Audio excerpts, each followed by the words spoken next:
Hello, hello class. जी Assalamu sir ji. alaikum. Assalamu alaikum.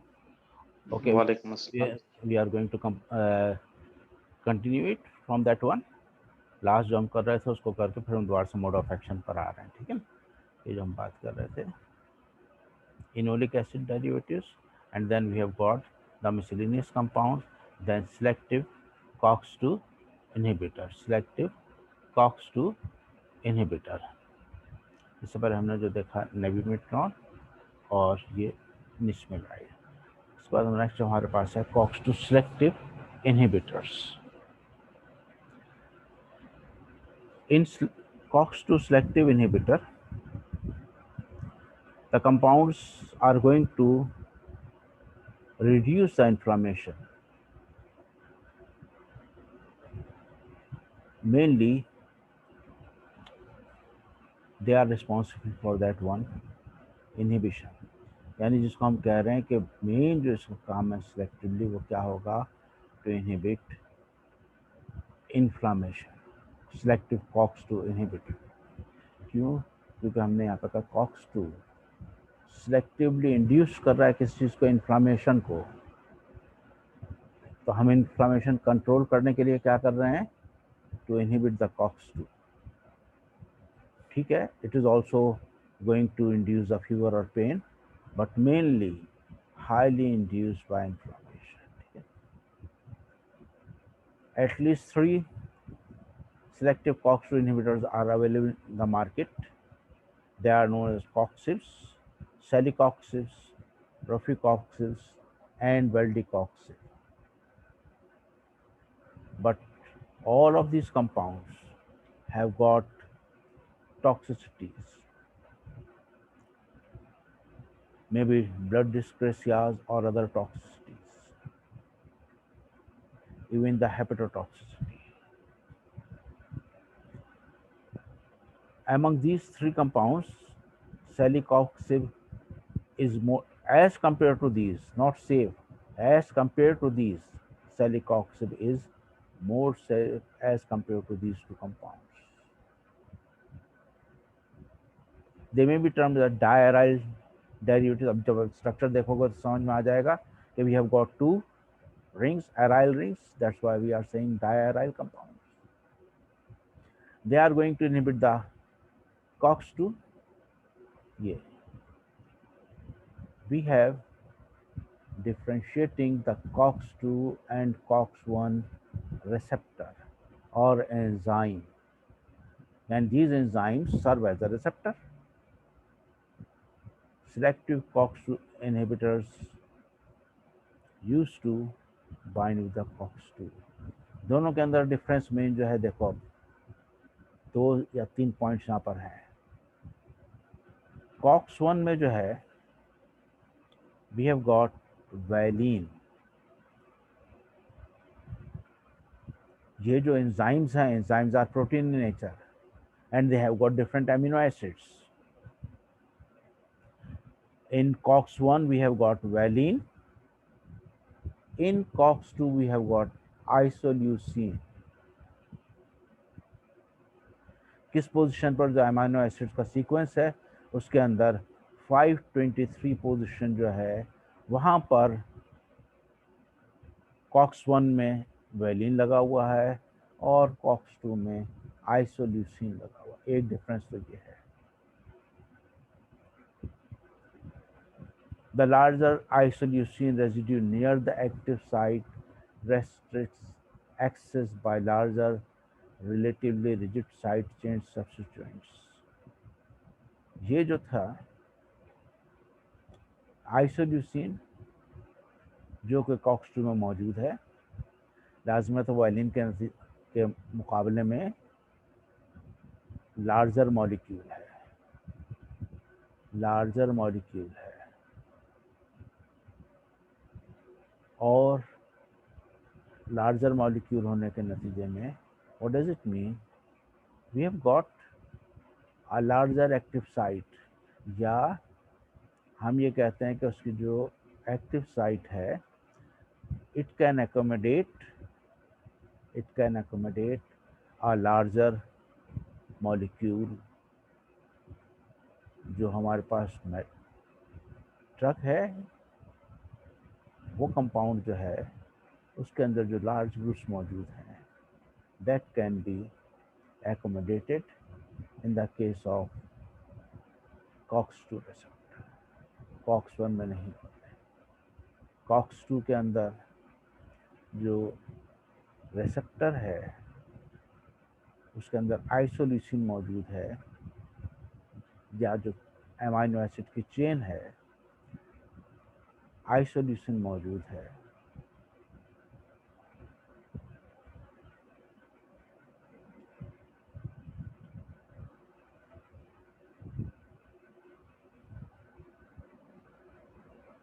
और वो जो है यहाँ पर एक्ट कर रहा है। नेक्स्ट आपके पास क्या सेलेक्टिव इनहिबिटर्स। जो COX-1 है वो जीआई के अंदर मेन एक्शन है उसका, भी मैंने इससे पहले कहा था। COX-2 जब एक्ट कर रहा है तो जीआई को उसने छोड़ दिया, जीआई को उसने उस पर एक्शन नहीं कर रहा। उसके अंदर less GI side effects, less GI side effects, and used as potential therapeutic agents in different diseases like Alzheimer and carcinomas early. They produce side effects related to cardiovascular system.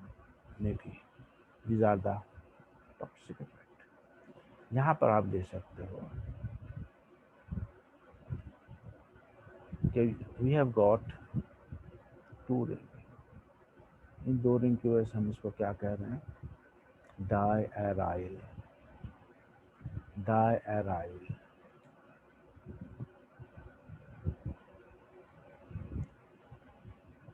अगर ये मौजूद है तो हमने क्या कहा कि इसके अंदर क्या है मौजूद है, pyrazole ring, pyrazole ring, furan ring, furan ring. तो यहाँ पर पायरेजोल रिंग मौजूद था, यहाँ पर फ्यूरेन रिंग मौजूद।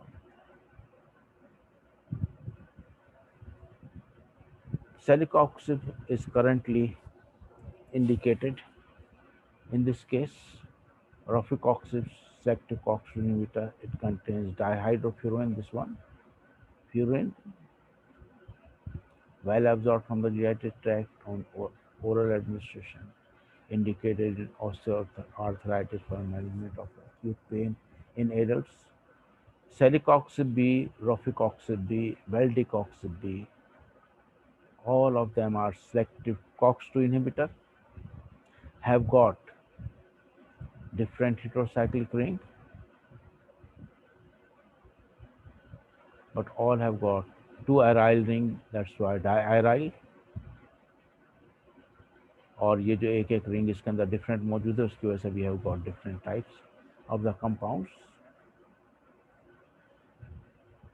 जिसमें सेफेस्ट कंपाउंड मैंने कहा that is celecoxib, that is the among these compounds. Valdecoxib के अंदर आपके पास ऑक्साजोल रिंग मौजूद है, इसके अंदर फ्यूरेन रिंग मौजूद है और इसके अंदर पायरोजोल रिंग मौजूद है। वेल्डिकॉक्सिब, it is contraindicated for the treatment of post-operative pain immediately following coronary artery bypass graft surgery। मैंने ये कहा कि इसके अंदर जो है टॉक्सिसिटी में आपके पास क्या चीज़ मौजूद है, तीनों के अंदर कार्डियक टॉक्सिसिटी भी है, हेपेटोटॉक्सिसिटी भी है और ब्लड डिस्क्रेसिया या ब्लड टॉक्सिसिटी भी मौजूद है। That's why these compounds are not freely recommended. We can recommend it in some cases जहाँ पर दूसरी चीज़ें फिर आपके पास नहीं होती हैं तो फिर वहाँ पर आप इसको इस्तेमाल करते हो। और celecoxib is we are using in clinical practice, ये ज़्यादा आसानी से इस्तेमाल हो रहा है सेलिकॉक्सिब जो है। तो ये आपको थोड़ा सा उसको डिफरेंस याद रखना है। उसके बाद हमने जो शुरू से बात की थी, ये वाला एक जो फिगर थी सबसे पहली, उसको हमने एक्सप्लेन नहीं किया था यहाँ पर, मैंने कहा था बाद में देखेंगे जब सब खत्म हो जाएगा। दिस वन, जब हम कह रहे हैं कि सैलिसिलिड्स जो हैं they are anti inflammatory, they are analgesic, they are antipyretic, और ये सिर्फ इसका मैकेनिज्म नहीं है, ये मैकेनिज्म जो है जितने भी एसिड्स हैं वो सबका है। अच्छा, अभी हमने पीजीज की बात की, साइक्लोऑक्सीजिनेज की बात की, कॉक्स 1 है, कॉक्स 2 है, लेकिन उसके अलावा एक और भी मौजूद है, दैट इज कॉक्स 3। और in few books it is said that paracetamol have got the activity due to action on COX-3, due to action on COX-3। लेकिन हमने कहा कि पैरासीटामोल जो है इन तमाम कंपाउंड में is one of the compound which does not have anti-inflammatory activity but one of the analgesic antipyretic compound। तो NSAIDs में तो आप उसको शामिल नहीं करते हो, लेकिन एंटीपायरेटिक और एनाल्जेसिक कंपाउंड में आप उसको शामिल करते हो। एनसेड्स का जो मैकेनिज्म, जिस बाकी जितने कंपाउंड हमने पढ़े अब तक, चाहे वो indole derivative, indene derivative, aryl alkanoic acid, enolic acid derivatives, या मिसलिनियस कंपाउंड्स, या फिर आपके पास सैलिसिलिक एसिड या acetyl salicylic acid, all are termed as NSAIDs, non steroidal anti inflammatory drug. पहली बात तो ये कि हम नॉन स्टेरॉयडल क्यों कह रहे हैं, क्योंकि इसके अलावा हमारे पास कुछ स्टेरॉयडल कंपाउंड्स भी मौजूद हैं, कॉर्टिकॉइड्स, कॉर्टिजोन्स, हाइड्रोकॉर्टिजोन्स, जो कि have got the anti inflammatory activity. तो इसको हम क्या कह रहे हैं, NSAIDs, non steroidal, they have not got the structure of steroid. Steroidal structure में क्या चीज़ शामिल होती है, आपके फेनेंथ्रीन रिंग, जिसमें 3 रिंग मौजूद होते हैं, उसको हम क्या कहते हैं, फेनेंथ्रीन रिंग। या और ज़्यादा अगर आप उसको एक्सप्लेन करते हो तो क्या कहते हो, साइक्लोपेंटेनो पर हाइड्रोफेनेंथ्रीन रिंग। वो क्या कहलाता है, स्टेरॉयडल। तो यहाँ पर कहीं स्टेरॉयडल रिंग मौजूद नहीं है, कहीं पर मौजूद नहीं। यहाँ पर ये कहा है कि एराकिडोनिक एसिड जो है, it is a component of phospholipids in cell membrane. Acid जो है इसको इनहिबिट कर देती है, एसिड इसको इनहिबिट करती है। जब इस एंजाइम को इनहिबिट कर दिया साइक्लोऑक्सीजिनेज को, तो अगर वो सिर्फ कॉक्स 1 को इनहिबिट कर रही है तो वो कॉक्स 1 इनहिबिटर्स कहलाएंगे। लेकिन ऐसे कंपाउंड्स जो हैं, they have got the GI disturbances, they have got the GI irritation, ulceration and bleeding. These COX-1 inhibitors generally also have enhancement of aggregation. तो जब हम इनहिबिटर कहेंगे, यानी कॉक्स 1 जो है वो एक्ट कर रहा है, उसको क्या कर रहा है, एनहांस कर रहा है प्लेटलेट एग्रीगेशन को। तो जब हम इसको कह रहे हैं ये इनहिबिट कर रहा है, तो what does it mean, it is going to inhibit the platelet aggregation. They are also termed as inhibitor of platelet aggregation, platelet aggregation inhibitor. Kidneys के ऊपर एक और चीज़ है, वेजोडाइलेशन। ये असल में क्या है कि ये इसीलिए हम कहते हैं कि एस्प्रिन जो है mild hypotensive activity, mild hypotensive activity, even mild hypocholesterolemic activity, cholesterol को भी थोड़ा बहुत किसी हद तक कम करता है। इसी तरह से वेजोडाइलेशन भी करता है। ये वेजोडाइलेशन जो है, ये आपके पास इसके जो फर्दर आपके प्रोस्टाग्लैंडिन्स का जो एक्शन है, उसके अंदर जिसको आप कहते हैं प्रोस्टासाइक्लिन 1 या प्रोस्टासाइक्लिन I, वहाँ पर जो है प्रोस्टासाइक्लिन के ऊपर वो जो है इन्वॉल्व होता है यहाँ पर वेजोडाइलेशन। प्रोस्टाग्लैंडिन टू जो है मेनली इफेक्टिव कहाँ है, इन्फ्लामेशन। मैंने कहा it also reduces fever, oedema, pain, but the main action is the anti inflammatory action. Anti inflammatory action, यहाँ पर तो हम ये बता रहे हैं कि कॉक्स जो है इन्फ्लामेशन कर रहा है, जो इनहिबिटर होगा वो क्या होगा, इन्फ्लामेशन को रोकेगा। ये यहाँ पे दोबारा से जी को बताया गया है कि एराकिडोनिक एसिड था। एराकिडोनिक एसिड जो है कन्वर्ट हो जाता है PGG2 साइक्लोऑक्सीजनेज 1 और cyclooxygenase 2, prostaglandin H, prostaglandin D, prostaglandin E and thromboxane. This thromboxane A or thromboxane A2, that is more important, that is required here for this one। ये जिसको हमने component और ये कहा था, ये यहाँ पर ये काम आता है। एराकिडोनिक एसिड बनाता है, थ्रोम्बोक्सिन A2 से क्या बनता है, एराकिडोनिक एसिड, तो उसको वो इनहिबिट करेगा, तो ये इसके जनरल मोड ऑफ एक्शन है। हम इसको क्या कहते हैं, they are going to inhibit the prostaglandins, they are going to inhibit the COX-1 and COX-2।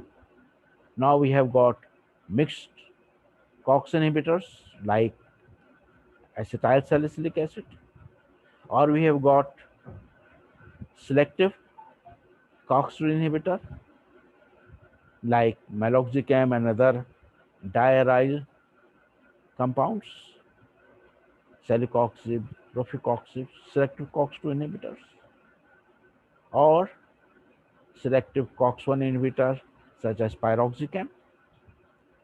So we have got that one, selective COX-1 inhibitors, selective COX-2 inhibitors, and mixed cyclooxygenase inhibitors such as acetyl salicylic acid.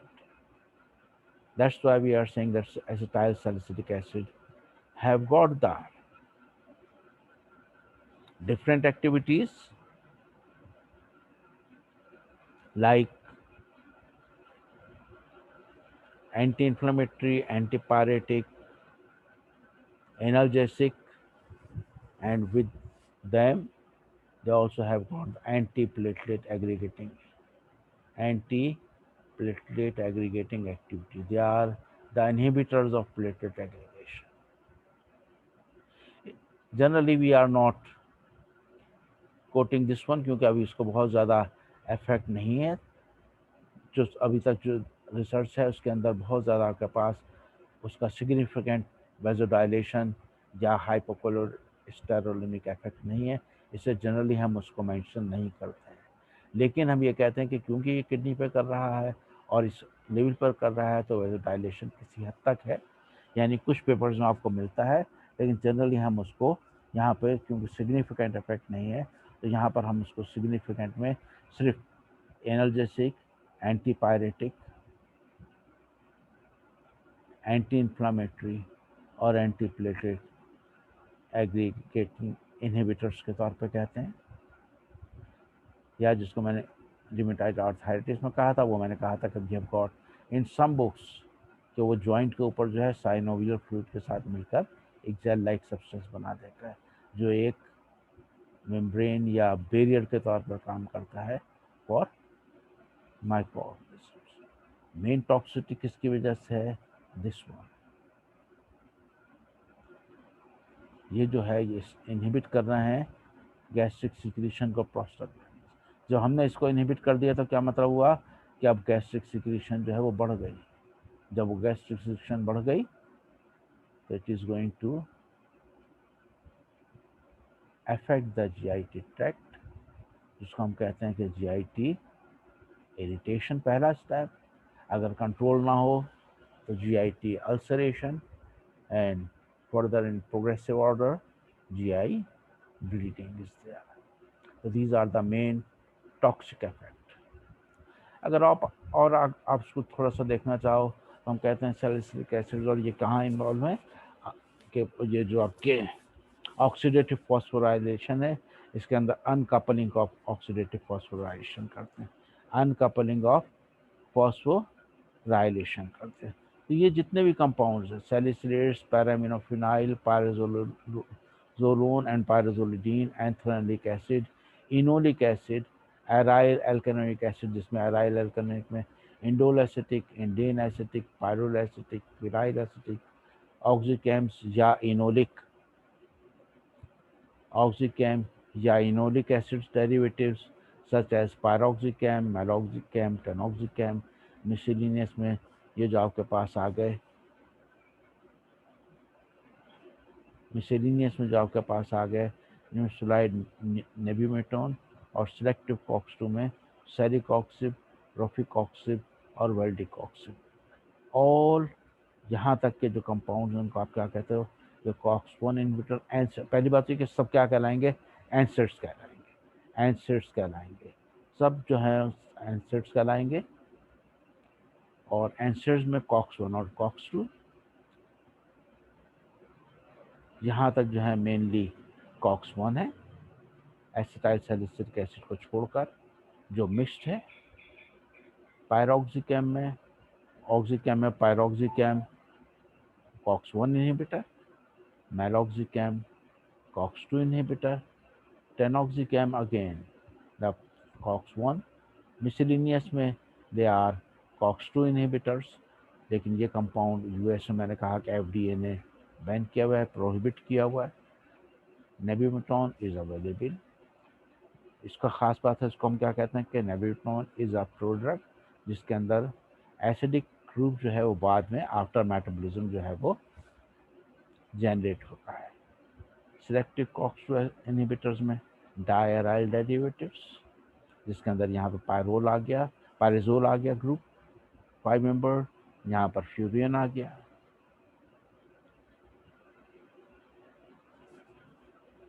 तो different groups जो इसके अंदर मौजूद हैं, जिसकी वजह से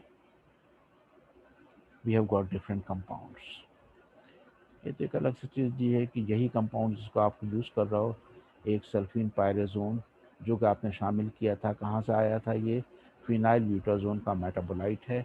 now this compound is available as an independent moiety, और ये कंपाउंड क्या था, यूरोकोसिलिक था। जो उसकी एनर्जेटिक एंटी इन्फ्लामेटरी एक्टिविटी कम हो गई और जो एक्टिविटी बढ़ गई वो कौन सी थी, uricosuric. Due to that activity we are using it in the cases of gout or used as anti-gout drugs. Have got the uric acid. Gout में क्या हो रहा है कि the uric acid is going to be deposited. Uric acid, the level of uric acid is increased.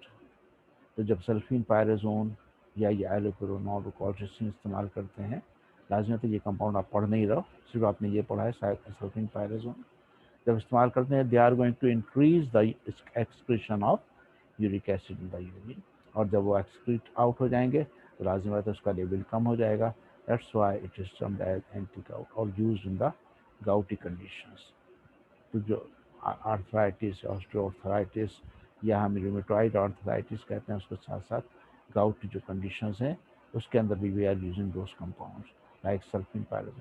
Colchicine तो alkaloid है जो आप इस्तेमाल करते हो फ्रॉम नेचुरल सोर्स, और एलियोप्यूरिनॉल जो है वो आपके पास सिंथेटिक कंपाउंड्स हैं, एलियोप्यूरिनॉल जिसको आप इस्तेमाल कर रहे हो। ये तो हम लोग ऑलरेडी सब कुछ कर चुके थे, इसको देख लिया, ठीक है।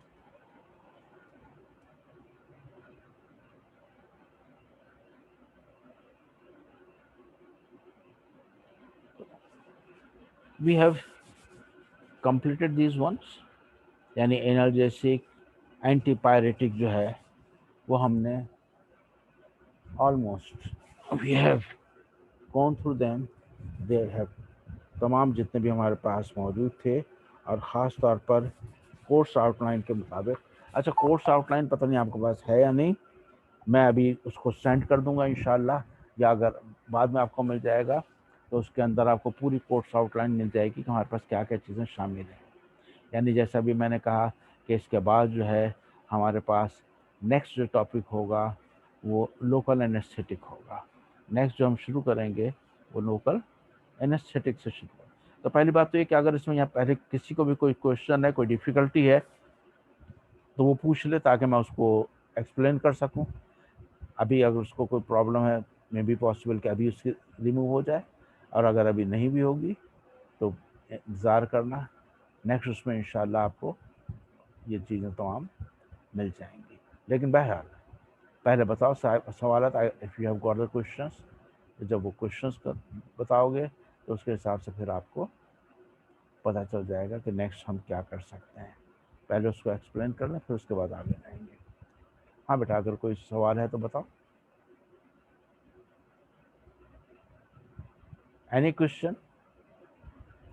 कोई ऐसी चीज़ जो समझ में नहीं आ रही? क्या ये समझ जाए कि आप लोग सब कुछ समझ रहे हो? क्लास मैं आपसे पूछ रहा हूँ, is there any question, is there any difficulty? कोई डिफिकल्टी है, कोई क्वेश्चन है यहाँ पे पूछने के लिए आपके पास?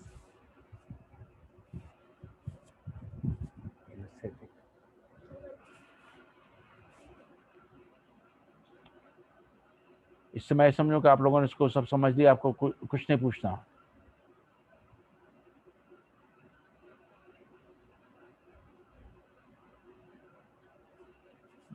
लोकल,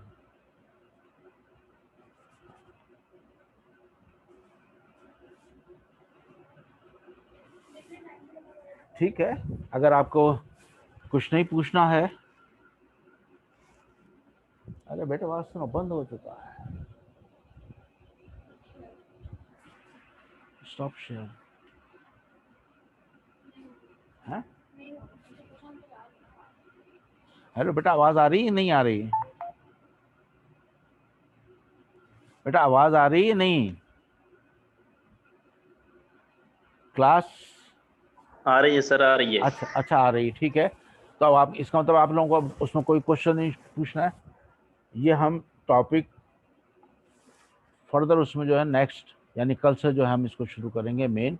लेकिन उसको थोड़ा सा मैं ब्रीफ इंट्रोड्यूस कर रहा हूँ कि एनेस्थेटिक्स जो है, इसको हमने डिफाइन तो पहले भी किया था कि anaesthetics are the compounds are going to relieve the pain. ये तो जो हमारी फिजिकल इंटरेक्टिव क्लास थी उसके अंदर भी हमने इसको डिस्कस किया था। तो they are going to relieve the pain, लेकिन उसके अंदर फिर क्या था कि हमने एक बात कही, कॉन्शियसनेस के, उस कॉन्शियसनेस को क्या करेंगे, अनकॉन्शियसनेस प्रोड्यूस करेंगे। जब हम अनकॉन्शियसनेस की बात करते हैं तो फिर लोकल एनेस्थेटिक्स में तो वो चीज़ शामिल नहीं होती है, ठीक है ना। तो फिर हमने उसको क्या किया था कि लोकल एनेस्थेटिक्स को और जनरल एनेस्थेटिक्स थोड़ा डिफ्रेंशिएट किया कि जनरल एनेस्थेटिक्स जो है they are going to produce, यानी relieve the pain with the production of unconsciousness, और लोकल एनेस्थेटिक्स जो है they are going to relieve the pain, they are going to produce insensitivity in the localized area। ठीक है, इसको हम next में देखेंगे, लेकिन थोड़ा यहाँ ब्रीफ देख लो। जब हम जनरल एनेस्थेटिक्स शुरू करते हैं तो जनरल एनेस्थेटिक्स साथ ही साथ फिर हम वहाँ पे दूसरी टर्म इस्तेमाल करते हैं कि हमने कौन सा टॉपिक शुरू कर दिया, CNS डिप्रेसेंट्स।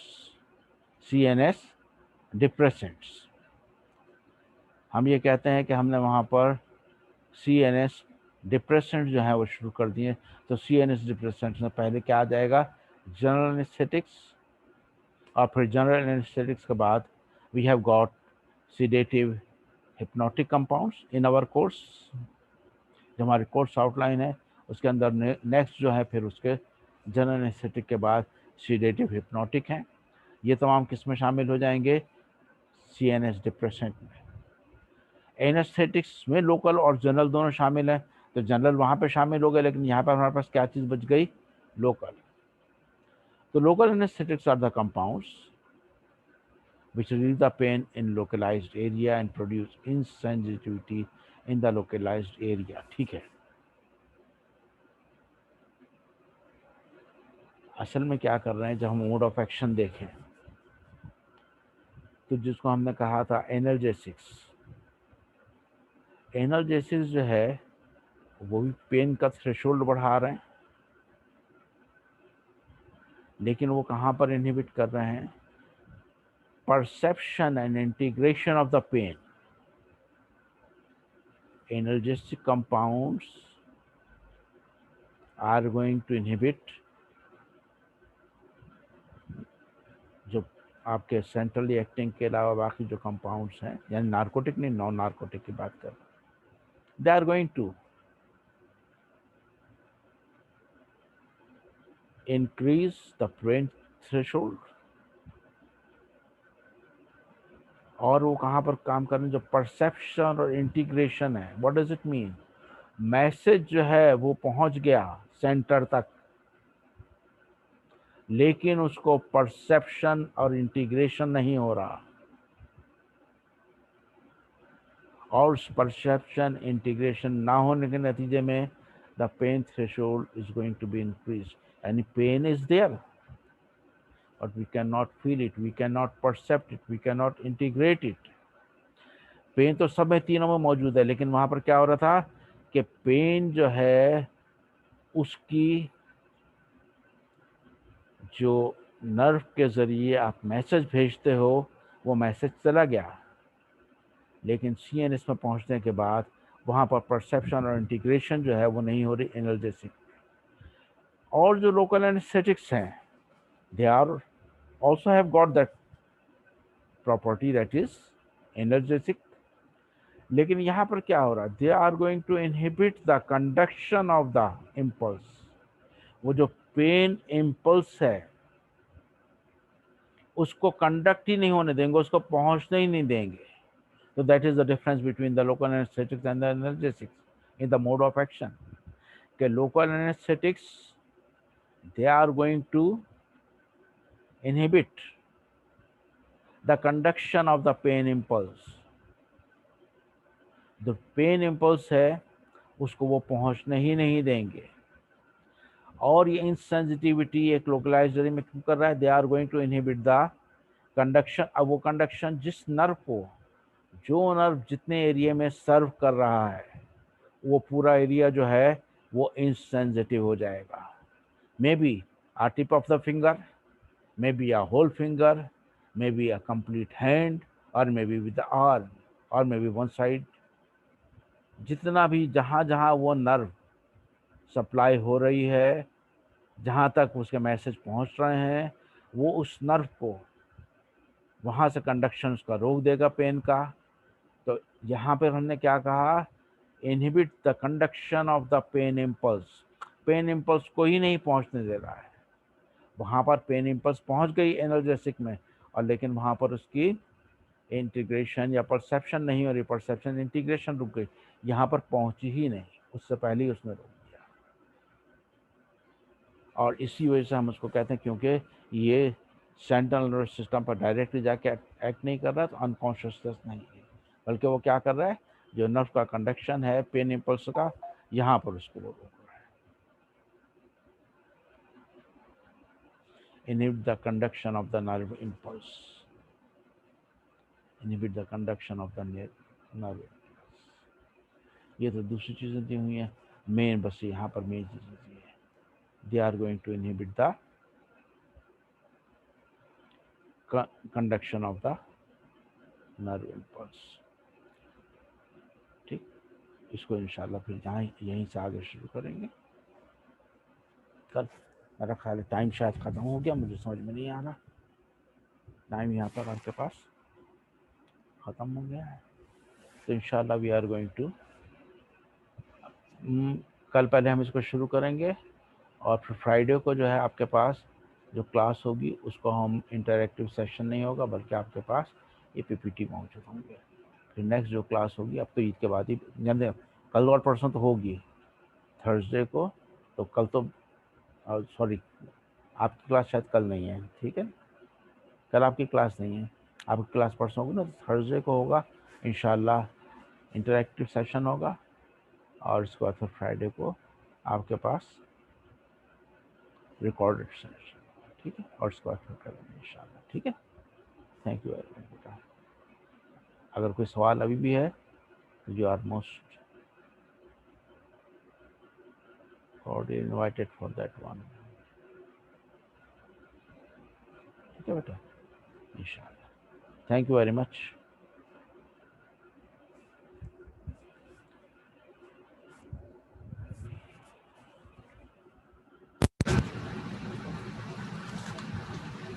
गंगा बेटा थोड़ा आइए।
अल्लाह हाफ़िज़ बोल दिया।